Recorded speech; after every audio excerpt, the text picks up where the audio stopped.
Hi friends, இன்றைக்கி நாம் யூஸ்ஃபுல்லான டிப்ஸ் நிறைய பார்க்கலாம். நம்ம வீட்டில் மெயினாக வர ஒரு பிரச்சனை தான் வண்டு பூச்சி. இந்த மாதிரி வண்டு பூச்சி வர அரிசியை ரொம்ப ரொம்ப ஈஸியாக எப்படி க்ளீன் பண்ணுறது, அது மட்டும் இல்லாமல் டெய்லி லைஃப்பில் நமக்கு யூஸ் ஆகக்கூடிய நிறைய டிப்ஸும் பார்க்கலாம். வாங்க நம்ம வீடியோக்குள்ளே போகலாம். முதல்ல நம்ம ரொம்ப ரொம்ப யூஸ்ஃபுல்லான ஒரு டிப்ஸ் பார்க்கலாம். அதாவது நம்ம வீட்டில் இந்த சாக்கு எல்லாருக்கிட்டையுமே இருக்கும். இந்த சாக்கில் நம்ம அரிசி வாங்கிட்டு இந்த சாக்கை வந்து ஒரு ஓரமாக தூக்கி போட்டிருப்போம். இப்போ நம்ம இந்த சாக்கு எடுத்துட்டு இதோட பாதி அளவுக்கு இந்த மாதிரி கட் பண்ணி கொடுத்துக்கலாம். பாருங்கள், பாதிக்கு இந்த மாதிரி கட் பண்ணி கொடுத்துக்கணும். பாதியாக இந்த மாதிரி கட் பண்ணி எடுக்கும்போது தான் நமக்கு யூஸ் பண்ணும்போது ரொம்ப வசதியாக இருக்கும். இப்போ நம்ம கட் பண்ணி எடுத்த பகுதியை இந்த மாதிரி மடித்து வைக்கணும். பாருங்கள், இந்த மாதிரி நம்ம மடித்து வச்சுக்கணும். நாம் கட் பண்ண பகுதியிலிருந்து 2 மடிப்பு இந்த மாதிரி கொடுத்தோம் அப்படின்னா நமக்கு ஸ்டிஃபாக இருக்கும் அந்த சாக்கு. பாருங்கள், ரொம்ப வசதியாக இருக்கும் யூஸ் பண்ணுறதுக்கு.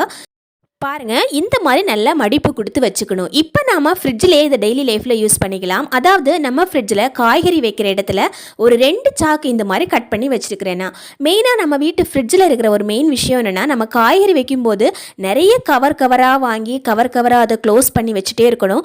ஒவ்வொரு டைம் நம்ம காய் எடுக்கும்போதும் அந்த கவரை பிரித்து மறுபடியும் க்ளோஸ் பண்ணி வைக்கணும். அது மட்டும் இல்லாமல் நம்ம ஃப்ரிட்ஜில் காய்கறி வைக்கிற இடம் ரொம்ப அழுக்காயிடும். அந்த காய்கறியிலேருந்து வர அழுக்கு, அதிலேருந்து வர தண்ணி எல்லாமே அதில் படிகிறதுக்கு நிறைய சான்சஸ் இருக்குது.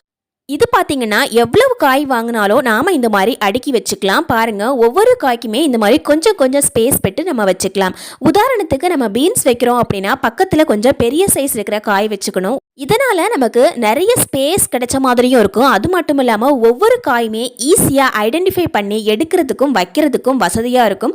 ரொம்ப ரொம்ப யூஸ்ஃபுல்லான டிப்ஸ் இது. கண்டிப்பாக ட்ரை பண்ணி பாருங்கள் ஃப்ரெண்ட்ஸ். அடுத்ததாக பார்த்திங்கன்னா நம்ம டெய்லி லைஃப்பில் யூஸ் ஆகக்கூடிய ஒரு முக்கியமான ஒரு டிப்ஸ் தான் பார்க்க போகிறோம். டெய்லி ஃபோனுக்கு சார்ஜ் போடும்போது நம்ம ரொம்ப கன்ஃபியூஸ் ஆகிடுவோம். டெய்லியுமே நாம் இந்த விஷயத்தை பண்ணாலும் கூட எந்த பகுதியை நாம் பொருத்தணும் அப்படின்னு ரொம்ப கன்ஃபியூஸ் ஆகிட்டு இருப்போம். ரொம்ப ரொம்ப ஈஸியாக ஐடென்டிஃபை பண்ணுறதுக்காக நம்மக்கிட்ட இருக்கிற நெயில் பாலிஷை நாம் இந்த பகுதியில் நாம் வச்சு விட்டோம் அப்படின்னா, இந்த பகுதி தான் நம்ம வச்சு விடணும் அப்படின்னு சொல்லிட்டு ஈஸியாக நாம் ஐடென்டிஃபை பண்ணி எடுக்கிறதுக்கு ரொம்ப வசதியாக இருக்கும். இது காஞ்சதுக்கு அப்புறமா நம்ம யூஸ் பண்ணிக்கலாம். இப்போ தான் நான் வச்சு விட்டுருக்கிறேன்.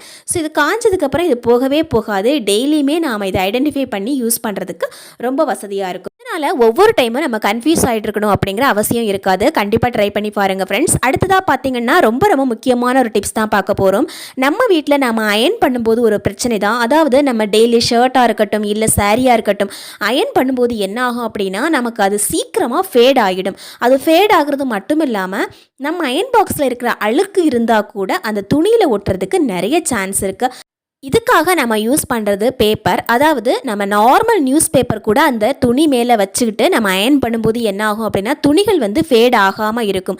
ஒவ்வொரு டைமும் நம்ம நியூஸ் பேப்பர் எடுக்கிறதுக்கு பதிலாக இந்த மாதிரி ஒரு அலுமினியம் ஃபாயில் பேப்பர் ஒன்று வாங்கி இதிலேயே நம்ம ஃபோல்டு பண்ணி வச்சுக்கிட்டோம் அப்படின்னா எப்போவுமே நமக்கு அயன் பண்ணும்போது ரொம்ப வசதியாக இருக்கும். நமக்கு துணிகள் வந்து ஃபேட் ஆகாது. அதே மாதிரி நம்ம ஒவ்வொரு டைமும் நம்ம அயன் பண்ணிகிட்டு இருக்கும்போது அந்த அயன் பாக்ஸில் இருக்கிற கரைகளும் துணியில் வந்து ஒட்டாமல் இருக்கும்.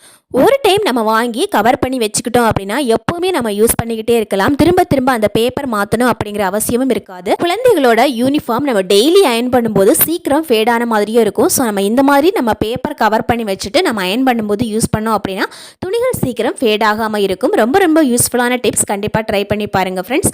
அடுத்ததாக பார்த்தீங்கன்னா நம்ம வீட்டில் சோப்பு வாங்கணும் அப்படின்னா அதை நம்ம பாத்ரூம்லேயோ இல்லை சிங்கிலையோ வச்சுட்டு யூஸ் பண்ணும்போது அது வந்து அங்கங்கே அழுக்கு படிஞ்ச மாதிரியும் இருக்கும்.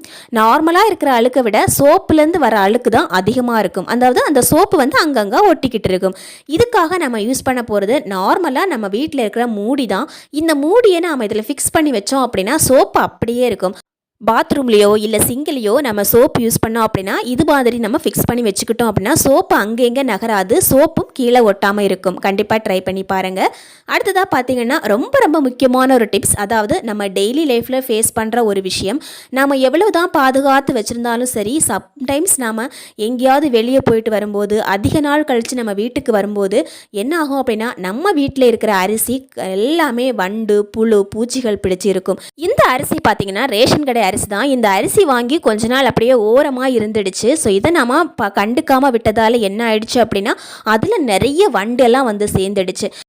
எவ்வளோ வண்டு வந்து அடியிலேருந்து வந்துக்கிட்டே இருக்குதுன்னு. இது நம்ம நார்மலாக க்ளீன் பண்ணி எடுக்கவே முடியாது. நம்ம தண்ணியில் போட்டு வாஷ் பண்ணாலும் அது வந்து அவ்வளோ சீக்கிரம் போகாது. அதே மாதிரி முரத்தில் கொட்டு நம்ம புடைச்சாலும் சரி அது வந்து போகாது. ஏன்னா எல்லா வண்டுமே வந்து நம்ம புடைக்க அரிசிக்குள்ளே மேலே வந்துக்கிட்டே தான் இருக்கும்.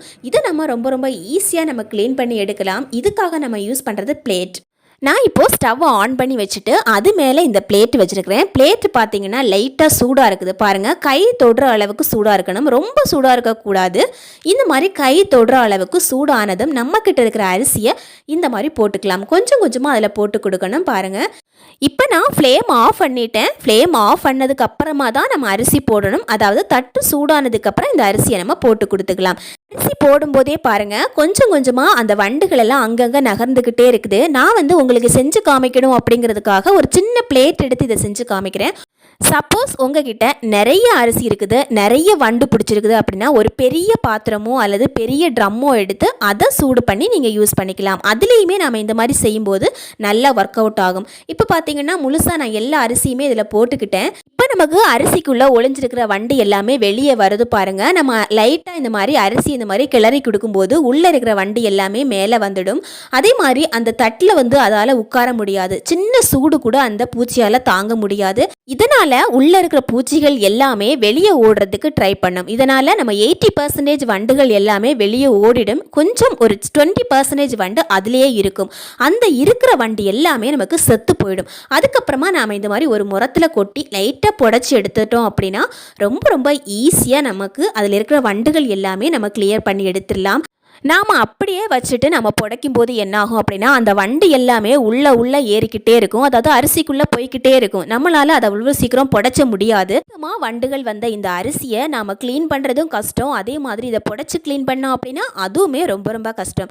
இதுக்காக ரொம்ப ரொம்ப சிம்பிளான மெத்தட் நம்ம இந்த மாதிரி செஞ்சு எடுத்துக்கிட்டோம் அப்படின்னா நம்ம வீட்டில் இருக்கிற அரிசியை ரொம்ப ரொம்ப நம்ம ஈஸியாக க்ளீன் பண்ணி எடுத்துடலாம். இதை விட ரொம்ப முக்கியமான விஷயம், நாம் அரிசி வச்சதுக்கு அப்புறமா நம்ம பிளேட்டை சூடு பண்ணவே கூடாதுங்க. அரிசி போடுறதுக்கு முன்னாடியே நம்ம பிளேட்டை சூடு பண்ணி வச்சுக்கணும். சப்போஸ் நீங்கள் அந்த மாதிரி பண்ணிங்கன்னா அரிசி எல்லாமே தீஞ்சு போயிடும். அதனால் நம்ம முன்னாடியே சூடு பண்ணிவிட்டு போடும்போது அதில் இருக்கிற வண்டுகள் கொஞ்சம் ஓடி போயிடும். இன்னும் மிச்சம் இருக்கிறது செத்து போயிடும் நமக்கு. இதனால் நமக்கு க்ளீன் பண்ணுறது ரொம்ப ரொம்ப ஈஸியாக இருக்கும். அடுத்ததாக பார்த்தீங்கன்னா நம்மக்கிட்ட இருக்கிற ஒரு டயப்பர் ஒன்று எடுத்துக்கலாம் பாருங்கள். குழந்தைகளுக்காக நம்ம யூஸ் பண்ணுற டயப்பர் தான். இந்த டயப்பரை எடுத்துகிட்டு நம்ம இதோட மேல் பகுதியை இந்த மாதிரி கட் பண்ணி எடுத்துக்கலாம் பாருங்கள். இந்த மாதிரி அதோட 2 சைடுமே இந்த மாதிரி கட் பண்ணி எடுத்துக்கணும். இந்த டயப்பர் நம்ம குழந்தைகளுக்கு யூஸ் பண்ணுவோம். எதனால் அப்படின்னா நமக்கு தண்ணி நல்லா அப்சர்வ் பண்ணும் அப்படிங்கிற காரணத்தால் தான். இப்போ நம்ம முழுசாக இதை கட் பண்ணி எடுத்துட்டோம். இப்போ நம்ம இதில் கொஞ்சம் தண்ணி ஊற்றி விட்டுக்கலாம் பாருங்கள். இந்த மாதிரி கொஞ்சம் தண்ணி ஊற்றணும். நான் 1 கிளாஸ் அளவுக்கு தண்ணி ஊற்றி விட்டுருக்கிறேன். இப்போ நாம் ஒரு பிளேட்டில் வச்சுக்கலாம். இதை பிளேட்டில் வச்சுட்டு ஃப்ரீசரில் ஒரு 5 நிமிஷம் வச்சுட்டு எடுத்துக்கலாம். இப்போ நமக்கு கை கால் எங்கேயாவது அடிபட்டுச்சு அப்படின்னா அந்த இடத்துல நம்ம இதை க்ளோஸ்டாக வச்சுக்கலாம் பாருங்கள். இதை நம்ம வெளியே எடுத்துகிட்டு நம்ம கையில் எங்கேயாவது வலி வர இடத்துல நம்ம இந்த மாதிரி க்ளோஸ்டாக வச்சுக்கிட்டோம் அப்படின்னா நமக்கு ஒரு ஐஸ் பேக் மாதிரியே இருக்கும். ரொம்ப ரொம்ப யூஸ்ஃபுல்லாக இருக்கும். அதே மாதிரி டயப்பர் முன்னாடியே யூஸ் பண்ணாததாக இருக்கணும். ஃப்ரெஷ்ஷாக இருக்கிற டயப்பர் தான் நம்ம யூஸ் பண்ணணும். இந்த டிப்ஸ் எல்லாமே உங்களுக்கு ரொம்ப பிடிச்சிருக்கும் அப்படின்னு நினைக்கிறேன். தேங்க்யூ ஃபார் வாட்சிங் ஃப்ரெண்ட்ஸ்.